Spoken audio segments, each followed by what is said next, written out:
नमस्कार, स्वागत है आप सबका दिन भर की तमाम बड़ी खबरों के साथ। मैं हूं कवीन सचान। शुरुआत हेडलाइन से। मुंबई धमाकों में सजा का ऐलान, 5 दोषियों को सजाए मौत, 7 को उम्र कैद। 2006 में सिलसिलेवार धमाकों में हुई थी 189 की मौत। समुद्री सुरक्षा पर भारत, अमेरिका और जापान में सहमति, तीनों देश मिलकर करेंगे काम। भारत ने मांगी एशिया प्रशांत आर्थिक सहयोग संगठन में सदस्यता। नौसेना के बेड़े में शामिल जंगी जहाज आईएनएस कोची आधुनिक राडार और मिसाइलों से लैस। 15 वर्षों में नौसेना को स्वदेशी तकनीक से लैस करने का लक्ष्य।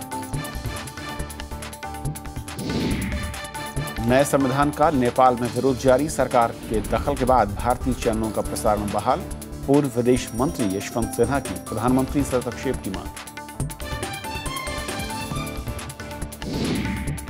सामने आई पाक अधिकृत कश्मीर में पुलिस अत्याचार की तस्वीर, नागरिक अधिकारों के हनन का भारत ने किया विरोध।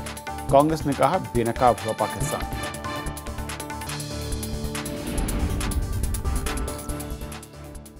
और आइए देखते हैं पहली खबर।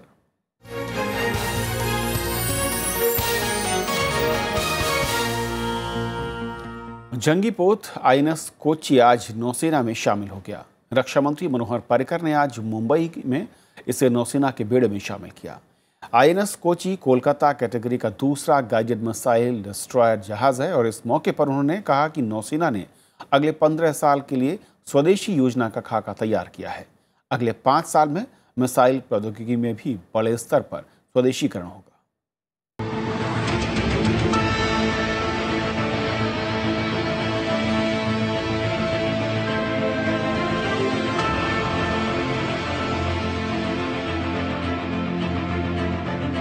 मुंबई में आईएनएस कोच्चि के समुद्र में उतरते ही नौसेना के बेड़े में एक और स्वदेशी जंगी पोत शामिल हो गया।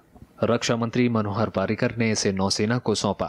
7,500 टन वजनी आईएनएस कोच्चि 164 मीटर लंबा और 18 मीटर चौड़ा है।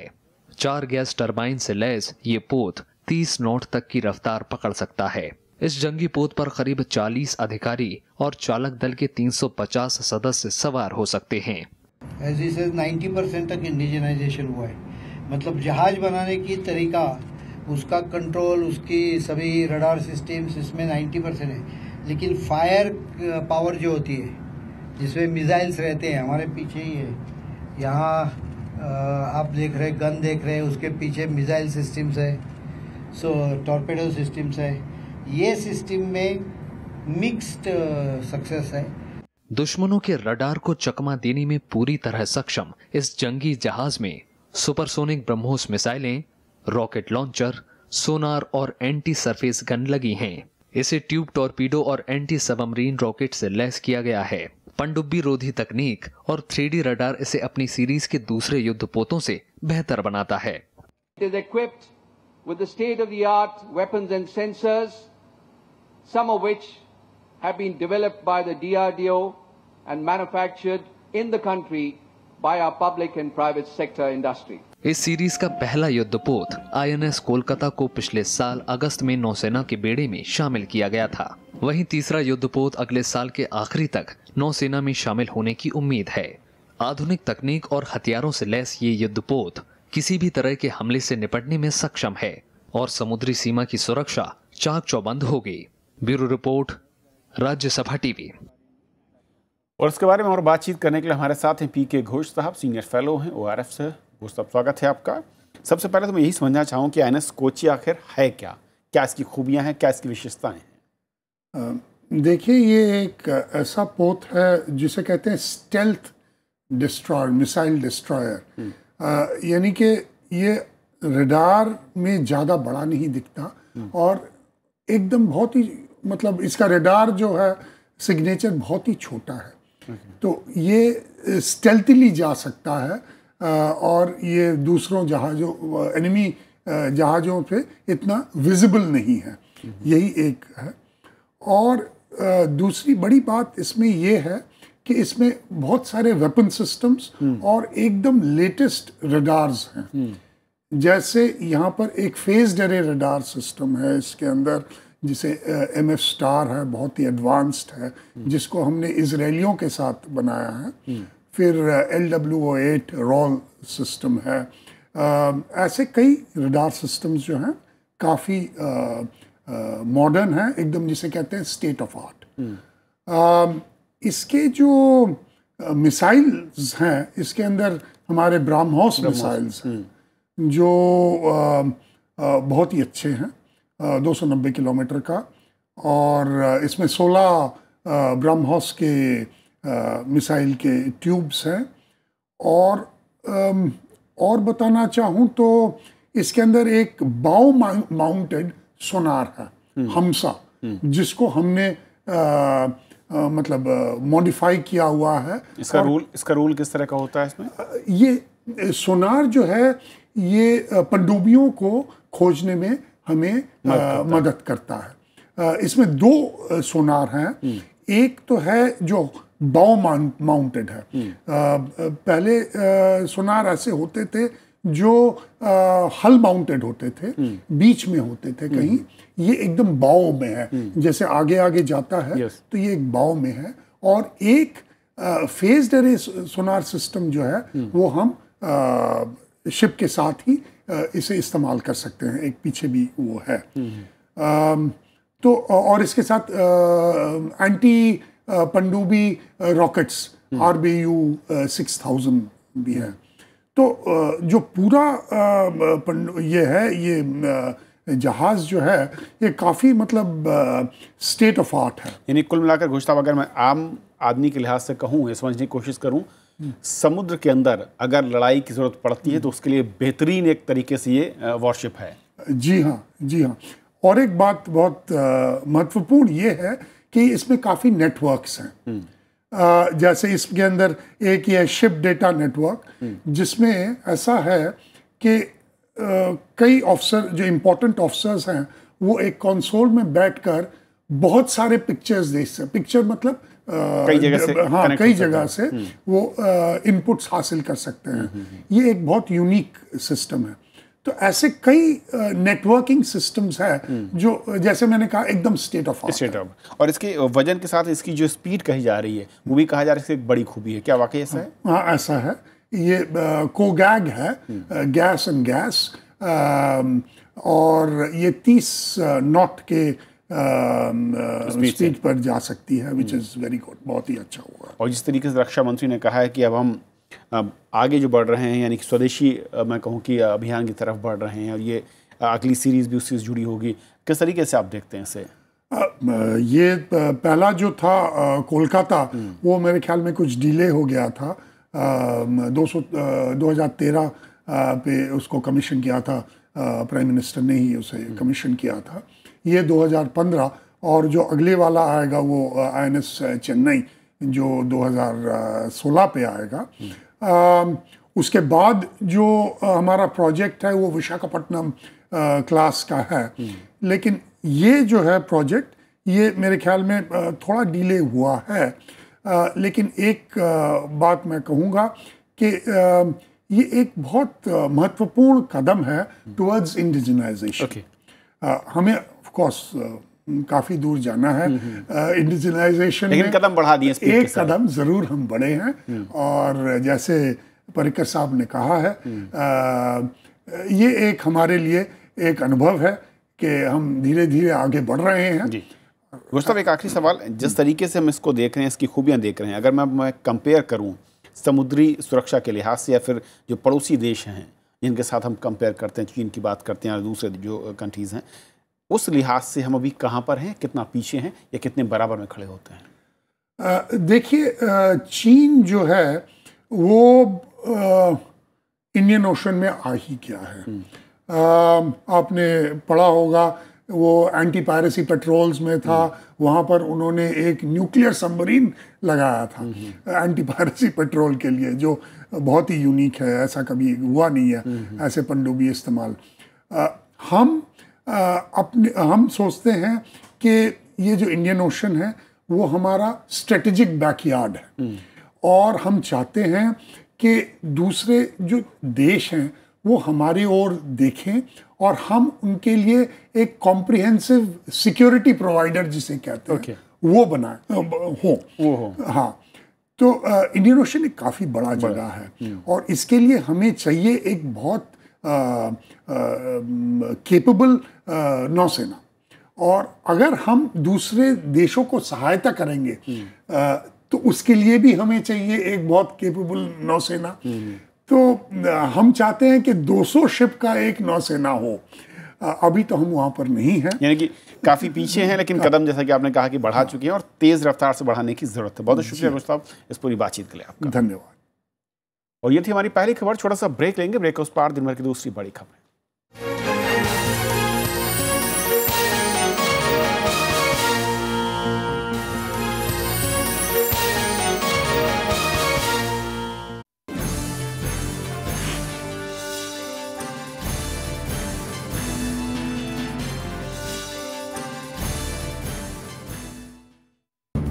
आजादी के बाद कैसे बदला परिवेश, कैसे बनी संसद, कैसे उठा देश। When the world sleeps, India will awake to life and freedom. कौन थे वो लोग जो दे गए हमको शानदार विरासत, लोकतंत्र की मजबूत इमारत। राज्यसभा टेलीविजन।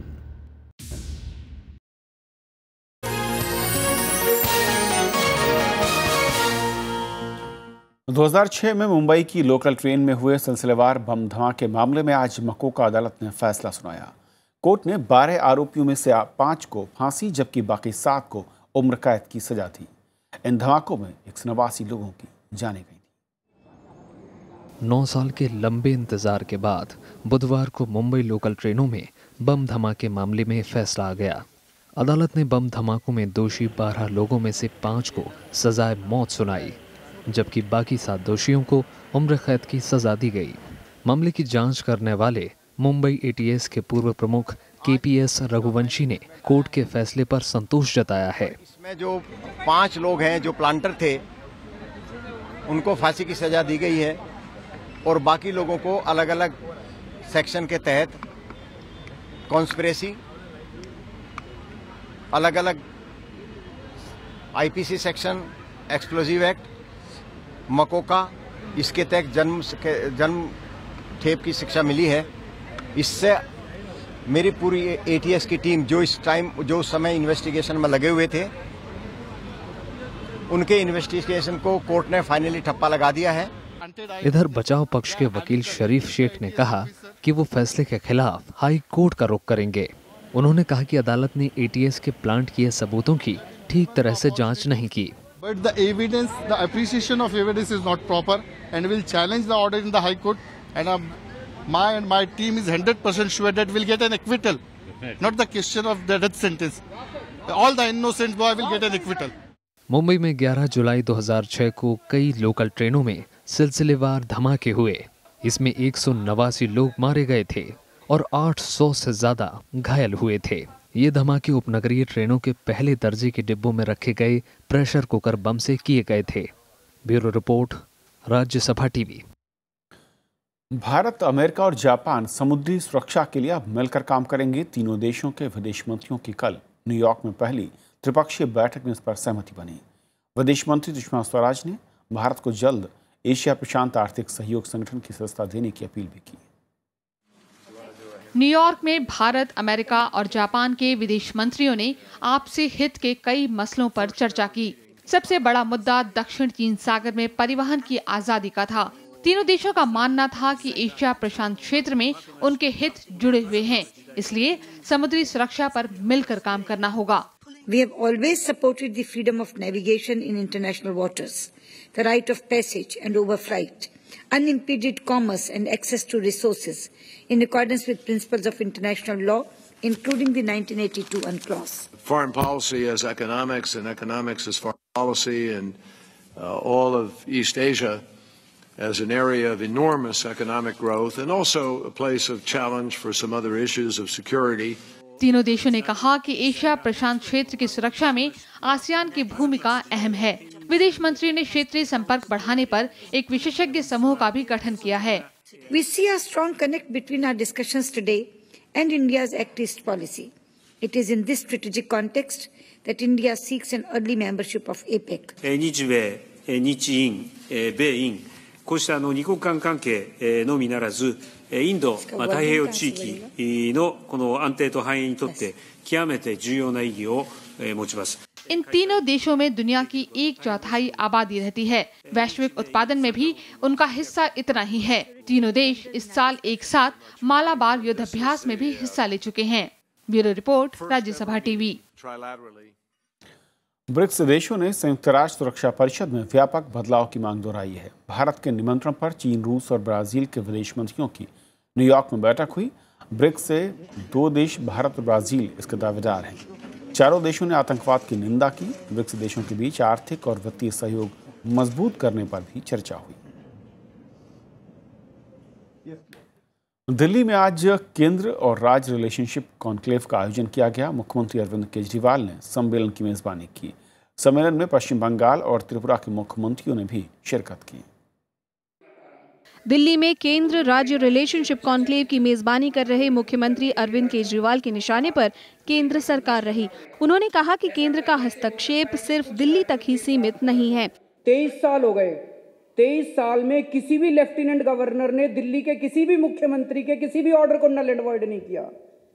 पहली बार जब से हमारी सरकार बनी है 14 फरवरी को, तब से लेके आज तक हमारे लेफ्टिनेंट गवर्नर ने कम से कम मेरे 30 ऑर्डर नल एंड वॉइड कर दिए। सम्मेलन में पश्चिम बंगाल के मुख्यमंत्री और त्रिपुरा के मुख्यमंत्री माणिक सरकार ने भी अपने अपने विचार रखे। चीफ मिनिस्टर को पता नहीं है, गवर्नर खुद लेटर लिखता है होम मिनिस्ट्री को कि आप सेंट्रल पुलिस फोर्स दो एक म्युनिसिपैलिटी इलेक्शन में। वहीं बीजेपी ने इस सम्मेलन पर सवाल उठाए हैं। आरोप लगाने की तो राजनीति कर रहे हैं वो, अगर विकास कर रहे होते तो ये दिन नहीं देखना पड़ता। 7 महीने से आरोप ही लगा रहे हैं। बिहार के मुख्यमंत्री नीतीश कुमार ने चुनावी व्यस्तता के चलते चिट्ठी भेजकर अपनी उपस्थिति दर्ज कराई। वहीं मिजोरम और पुदुचेरी के मुख्यमंत्रियों ने भी चिट्ठी भेजकर इस सम्मेलन का समर्थन किया। केंद्र के खिलाफ अपनी इस लड़ाई में अब तक केजरीवाल खुद को अकेला महसूस कर रहे थे, लेकिन अन्य मुख्यमंत्रियों के साथ इसी मुद्दे पर चर्चा कर केजरीवाल की ये लड़ाई अब दिल्ली तक सीमित न रहकर केंद्र के खिलाफ एक नया मोर्चा खोलने की तैयारी में लग रही है। कैमरा पर्सन चेतन के साथ अनु दीवान, राज्यसभा टीवी, दिल्ली।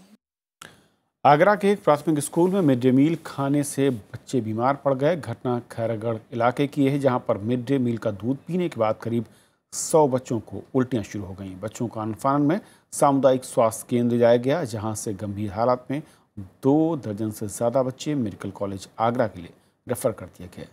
ये कोई पहला मौका नहीं है जब बच्चे मिड डे मील खाकर बीमार पड़े हों।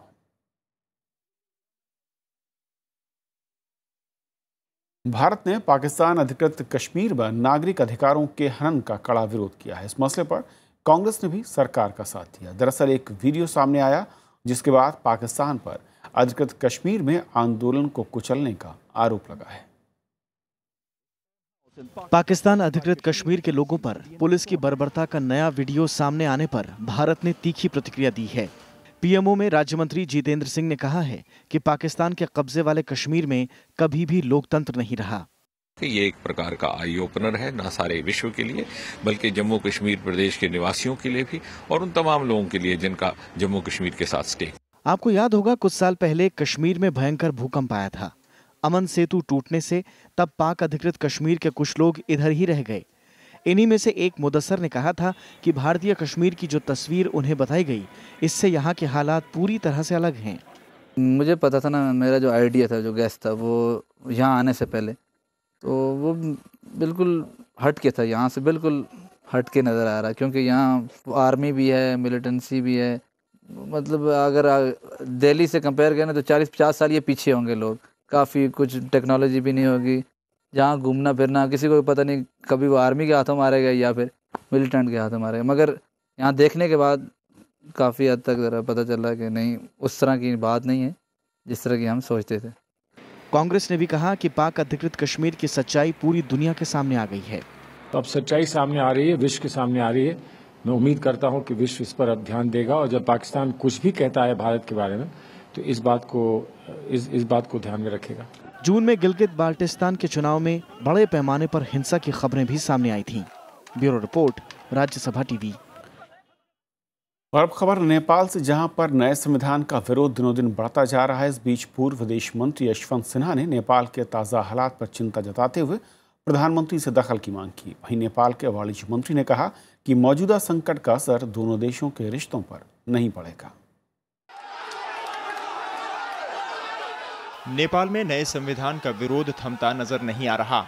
तराई इलाके में बुधवार को लोग उस वक्त हिंसा पर उतारू हो गए जब नेपाल सुरक्षा बलों ने प्रदर्शनकारियों को हटाने के लिए बल प्रयोग किया। इस दौरान 2 लोगों को हिरासत में लिया गया। ये लोग बोल रहे हैं कि हम लोग भी कोऑर्डिनेट करेंगे और जिसको पकड़े उसको छुड़वाएंगे। नहीं छुड़वाते हैं तो हम ज्यादा से ज्यादा संख्या में उतार के जो है प्रशासन को बंदी बनाएंगे हम लोग। अब इधर विरोध प्रदर्शन के चलते नेपाल में रोजमर्रा की चीजों की भारी किल्लत होती जा रही है। इंडिया से कुछ माल नहीं आता है, नेपाल सब ऐसे होता है। हमारे पास कुछ खाने के लिए नहीं है। काठमांडू में उधर कोई माल वाल नहीं जा रहा है। पूर्व विदेश मंत्री यशवंत सिन्हा ने भी नेपाल के हालात पर चिंता जताई है।